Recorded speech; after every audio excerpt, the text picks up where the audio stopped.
Middle education के एक और धमाकेदार वीडियो में आपका स्वागत है। कैसे हैं आप सब? चलिए हमसे जुड़ आइए फटाफट, क्योंकि अब हम प्रैक्टिस पेपर को सॉल्व करने वाले हैं। देखेंगे किस प्रकार से क्वेश्चंस का आंसर निकाला है, किस प्रकार हमें आंसर राइटिंग करनी है, एक एक चीज तुम्हारे सामने प्रेजेंट करेंगे। लेकिन इसके पहले अगर आप मुझे पहली बार देख रहे हैं तो मैं बता देता हूं कि जितने भी मोस्ट आईएमपी क्वेश्चन आंसर हो सकते थे, अभी लॉन्ग की कुछ बाकी है, बाकी जितने शॉर्ट हो सकते थे सब टोटल मैंने कवर कर लिया। आपका पैसेज कवर कर लिया, नोट एंड टाइटल कवर कर लिया। इतना ही नहीं, हमने लेटर राइटिंग का भी सही ट्रिक बताया है कि लेटर एक ही फॉर्मेट में कैसे लिखे, चाहे कोई भी लेटर क्यों ना हो। तो ये सब चीजों का सही ट्रिक हमने बता दिया। एंड फाइनली अब ग्रामेटिकल पोर्शन भी आपके सामने पढ़ाया जा रहा है। उसी के साथ साथ समय बहुत ही कम है, अब ज्यादा समय हम नहीं मानेंगे और हम आपके सामने लेकर के आ चुके हैं एक ऐसा प्रैक्टिस पेपर जहां से बहुत सारे questions same to same exam में देखने को मिलेगा और आपको एग्जाम में पेपर को सॉल्व कैसे करना है इसका तरीका भी बताया जाएगा। मैं आपको बता देता हूं, इंग्लिश में बहुत सारे क्वेश्चंस ऐसे होते हैं जिसको आप बिना पढ़े जाते हैं और करके आते हैं। मतलब एक शब्द में बोले या आसान भाषा में बोले तो फ्री के नंबर लूट लो भाई लूट लो। अब लूटना किसको है, कैसे लूटना है, लूटने का तरीका किसे किसे पता है, ये सब चीजें हम इस वीडियो में बताने वाले हैं, ताकि इंग्लिश के पेपर में जो फ्री के नंबर है उसको तुम खींच के ले आओ और जो पढ़ के जाओगे वो तो आएंगे ही आएंगे। स्टूडेंट्स, अगर मैं फ्री के नंबर की बात करूं तो इंग्लिश का पेपर आता है आपका 4 सेक्शन में, ठीक है। Section number A, section number B, section number C and section number D. जो आपका सेक्शन नंबर ए है वो टोटल फ्री होता है, section number B total free होता है, section number C total free होता है। मतलब ये 75 नंबर का जो पेपर रहता है इसमें से ये तीनों सेक्शन तो फ्री रहते हैं, लेकिन उसमें सबसे ज्यादा और सबसे बड़ा फ्री रहता है सेक्शन नंबर ए और सेक्शन नंबर सी।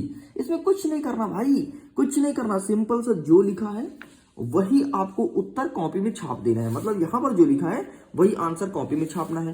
फिर जरा सुनो, जैसे आगे बढ़ते हैं तो सेक्शन नंबर डी में भी 2 पैसेज पूछता है, तो फिर से ये मतलब 2 क्वेश्चन 3 नंबर के रहते हैं, तो 6 नंबर फिर से फ्री का हुआ। मतलब अंग्रेजी का पेपर फ्री का नंबर ज्यादा देता है, लेकिन बहुत सारे बच्चे इसका फायदा नहीं उठा पाते। इसका सिंपल सा रीजन है कि उसे इंग्लिश का क्वेश्चन पेपर सॉल्व करते नहीं आता है। एंड फाइनली अब देखना, तुम मेरे 4 लेक्चर के बाद, मतलब इस प्रकार से 4 मॉडल पेपर लेकर जाऊंगा और उसको देखने के बाद तुम फ्री का नंबर उठाना सीख जाओगे और अपने स्कूल के टॉपर केवल और केवल तुम बनोगे। देखो, यदि मैं सेक्शन नंबर ए की बात करूं, रीडिंग कॉम्प्रिहेंसिव, ये रीडिंग स्किल्स नाम से आता है। जो रीडिंग कॉम्प्रिहेंसिव रीडिंग स्किल होता है ना, ये किताब से कभी नहीं देता। इस चीज को ध्यान सुन लो, ना तो आपकी किताब से देगा, ना तो परीक्षा अध्ययन, ना तो परीक्षा बोर्ड, ना तो गाइड। मतलब जितना मर्जी हो तुम पढ़ लो, ये तुमसे किताब से नहीं देगा, क्योंकि ये होते हैं फ्री का नंबर। और इस पर सिर्फ लिखा है रीडिंग स्किल्स, मतलब पढ़ो और अपने पढ़ने की कला को यहाँ पर बताओ कि किस प्रकार से पढ़ते हो। एक बात बताऊं, कुछ स्टूडेंट तो पढ़ लेते हैं, लेकिन कुछ स्टूडेंट जिनसे पढ़ते नहीं आता उनका क्या होगा जनाब अली? अरे तो मिड डे एजुकेशन बैठा ना, टेंशन किस बात की। देखो, इसमें पहला क्वेश्चन कहता है, read the following passage carefully and answer the questions given below. Read the following passage मतलब पैसेज को ध्यान से पढ़ो, ठीक है। केयरफुली मतलब ध्यान होता है। आंसर द फॉलोइंग क्वेश्चंस मतलब फिर जो प्रश्न पूछा गया है उसका उत्तर दीजिए। ये रहेगा भाई साहब आपके 5 नंबर का। 5 नंबर का मतलब एक छोटा सा पैसेज, इसके 5 प्रश्न, 4 ऑप्शंस। बहुत इजी है, ऑप्शन भी दिया है। अब देखना हम सॉल्व कैसे करेंगे। सबसे पहले अगर आपसे पढ़ते आता है, जिससे पढ़ते आता है थोड़ी बड़ी इंग्लिश, टूटी फूटी इंग्लिश, ठीक है, वो पढ़ते आता है ना, तो आप पैसेज को पढ़ना स्टार्ट कीजिएगा। Today perhaps your only association with the world polio is the 7 oral vaccine that protect children from the disease. मतलब कहीं ना कहीं ये जो पूरा पैसेज है वो पोलियो के ऊपर लिखा गया है। आगे लिखा है कि 55 year ago this was not so, the dreaded disease which mainly affected the brain and spinal cordia। मतलब ये जो डिसीज है, ये जो बीमारी है, ये पोलियो, ये ब्रेन एंड स्पाइनल कॉर्डिया को प्रभावित करता है। आगे लिखा है causes stiffening and weakening of the muscles, और मसल्स को भी कमजोर करता है। क्रीप एंड पैरालिसिस, और व्यक्ति को पैरालिसिस भी बना देता है। Which is why I am in a wheelchair today, और आज इसके कारण लोगों को व्हील चेयर की जरूरत भी पड़ती है। आगे लिखा है if somebody had predicted when I was born that his world happened to me, no one would have behaved it. आगे लिखा है it was a seventh child in a family of 4 pairs of brothers and sisters. मतलब तो एक ऐसा परिवार है जहां पर 7 लोग रहते हैं, जिसमें से 4 भाई और 2 बहन की जोड़ी है। With his 23 year gap between first and last, और जो पहला और अंतिम वाला बच्चा है उसमें 23 साल का गैप है। It was told that unlike the other, I was so fair and brown-haired that I look more like a foreigner than a Dawood Bohra. I was also considered to be healthiest of the brood. इस प्रकार से हमारा passage लिखा गया है। यदि तुमसे पैसा आता है तो सिंपल सा पैसेज आपको रीड करना है, अर्थ नहीं निकालना है। पैसेज को रीड करने के बाद अब देखना हम आंसर कैसे फाइंड करेंगे। हमारा पहला नंबर कहता है the narrator of the passage is the patient of, मतलब ये जो पैसेज है इसमें किसके पेशेंट के बारे में उल्लेख किया गया है, तो इसका आंसर मिलेगा हमें पहले लाइन में पोलियो। तो इसका सही आंसर आपको सिंपल सा पोलियो पे टिक कर देना है। देखिए स्टूडेंट्स, एक चीज मैं बता देता हूं, आपका जो पैसेज के क्वेश्चंस रहते हैं ना उसका आंसर आपको पहली लाइन से स्टार्ट हो जाता है मिलना। कैसे? ये जो पहला वाला है इसका आंसर यहां मिलेगा, जो दूसरा वाला है इसका आंसर थोड़ी नीचे मिलेगा, तीसरे वाले का आंसर फिर नीचे मिलेगा, चौथे वाले का आंसर फिर नीचे मिलेगा। मतलब जैसे क्वेश्चंस पूछते हैं ना वैसे आंसर दिए होते हैं। ठीक है, इस चीज को ध्यान रखिएगा। तो ऐसा मत परेशान होइएगा कि पहले वाले का आंसर हो सकता है नीचे हो, कभी नहीं होगा। पहले वाले का आंसर आपको पहले दूसरे लाइन में मिल ही जाएगा। तो आपको पहले वाले का आंसर फाइंड करना है ना, तो पहले और दूसरे लाइन को आप फाइंड करना स्टार्ट कीजिए। जैसे पहला नंबर कहता है the narrator of the passage is a patient of, मतलब इस पूरे पैसेज में किसके पेशेंट के बारे में बात किया गया है, तो यहाँ पर स्पष्ट रूप से लिखा है कि पोलियो के पेशेंट के ऊपर बात किया गया है। अब एक तरीका और बताऊं, चलो यहाँ पर तो हमने पैसेज को पढ़ करके जान लिया। अब आपसे अगर पैसेज पढ़ते नहीं बनता तो यहाँ पर क्वेश्चंस को पढ़ो और 4 ऑप्शन देखो। ठीक है, ये क्या लिखा है, ये क्या लिखा है, ये क्या लिखा है, ये क्या लिखा है। अब इन 4 ऑप्शन में ये देखो कि पहले दूसरे तीसरे इन 3 लाइन में कौन सा ऑप्शन का उत्तर मिल रहा है। देखो भाई साहब, ये सेरेब्रल अटैक ये कहीं पे नहीं लिखा है। ठीक है, तुम खुद देख लो। ये डायबिटीज कहीं पे नहीं लिखा है, तुम खुद देखो ना, कहीं पे नहीं लिखा है। तो डायबिटीज थोड़ी ना उत्तर होगा। यहाँ पे क्या लिखा है, हार्ट डिसीज, अरे कहीं नहीं लिखा है भाई हार्ट डिसीज। देख लो, देखो हार्ट डिसीज क्या लिखा है, ये देखो कहीं नहीं लिखा है। लेकिन जब देखोगे पोलियो, ये तुम्हें यहीं पे लिखा है, तो इसका उत्तर पोलियो हो जाएगा। इस प्रकार से आंसर आपको फाइंड करनी है।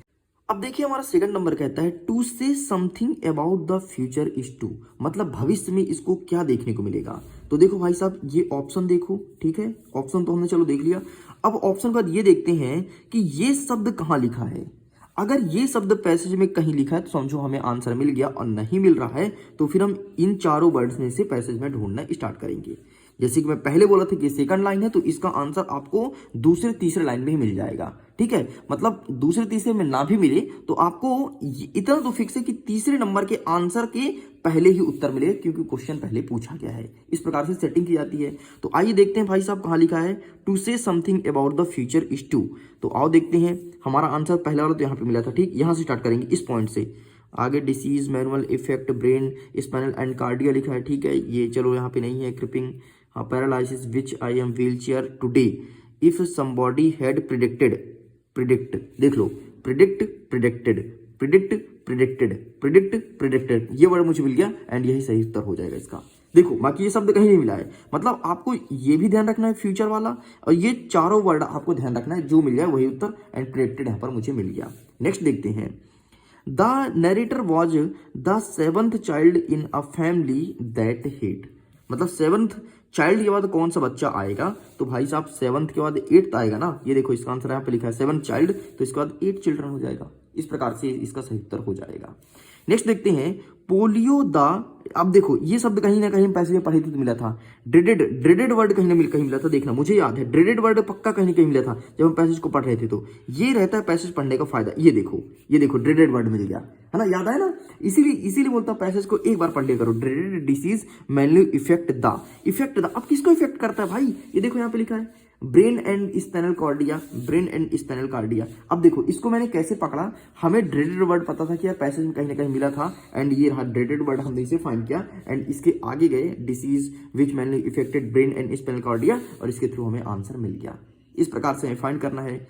नेक्स्ट हमारा क्या कह रहा है, what made narrator look like of, ये भी वर्ड मुझे मिला था, ये वर्ड मुझे मिला था, ठीक। अब मुझे पढ़ने की जरूरत नहीं पड़ी, ये वर्ड मुझे मिला था, रुको कहाँ मिला था, अंतिम में मिला था ये वर्ड, अच्छे से याद है, ये देखो मिला था ये वर्ड। अब देखो ये वर्ड मिल गया, अब हमारे ऑप्शंस क्या कहते हैं, ऑप्शंस की तरफ चलते हैं, ठीक है।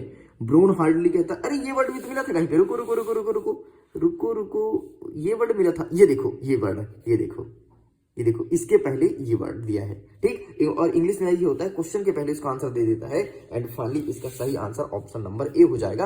अब तुम जितना मर्जी चाहे चेक कर लो, किसी से चेक करा लो, तुम्हारा आंसर 200% सही है, सारे आंसर सही हैं।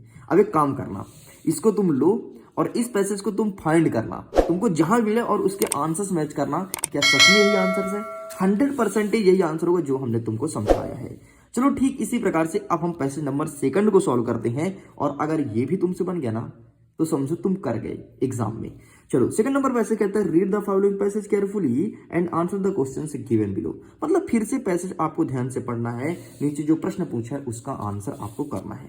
देखना, हम पैसेज को पढ़ना स्टार्ट करते हैं। पैसेज आपको एक बार पढ़ना है केवल, और ध्यान रखना है, और जो आपको काम चीज लगे उसमें आप डैश भी करते आना, ताकि तुम्हारे लिए इंपॉर्टेंट हो जाए आसान आंसर को फाइंड करना। देखना, हम स्टार्ट करते हैं, ठीक है, ऐसे ही कुछ पैसेज को फाइंड करना।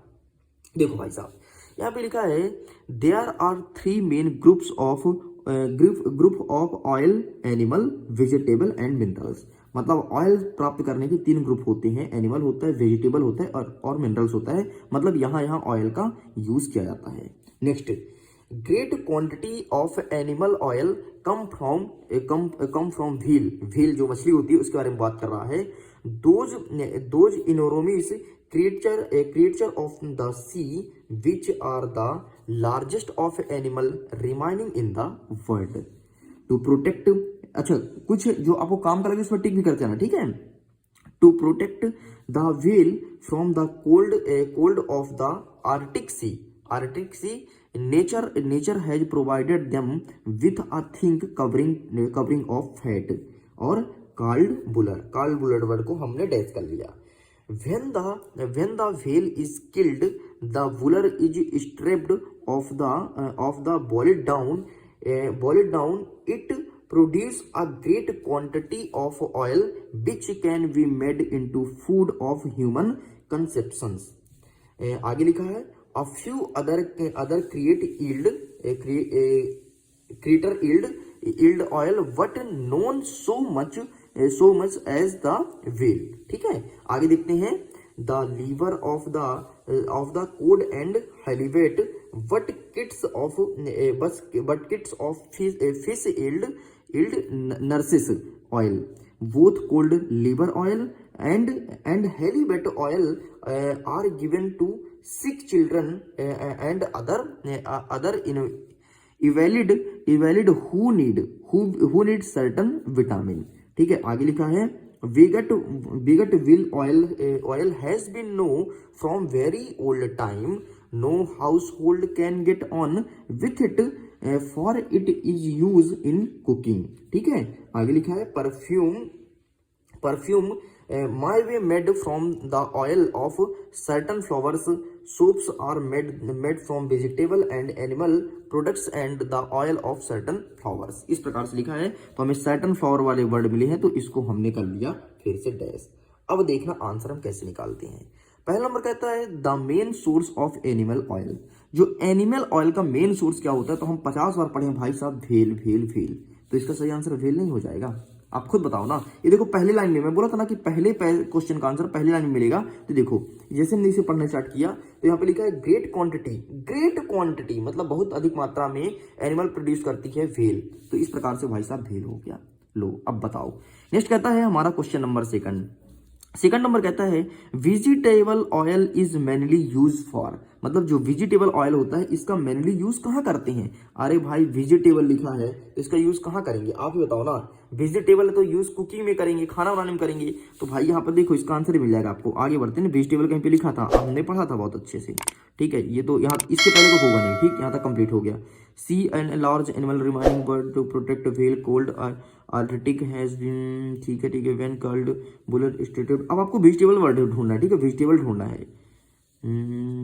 Fish noise habits vitamins perfumes house hold cooking, ये देखो कुकिंग, देख लो भाई साहब ये क्या लिखा है, the house hold can get on without for the use of cooking. अरे भाई वेजिटेबल लिखा है यार, सिंपल सा, वेजिटेबल मतलब सब्जी होता है, सब्जी तो खाना बनाने के लिए यूज करते हैं, तो ये सही उत्तर हो जाएगा आसान से।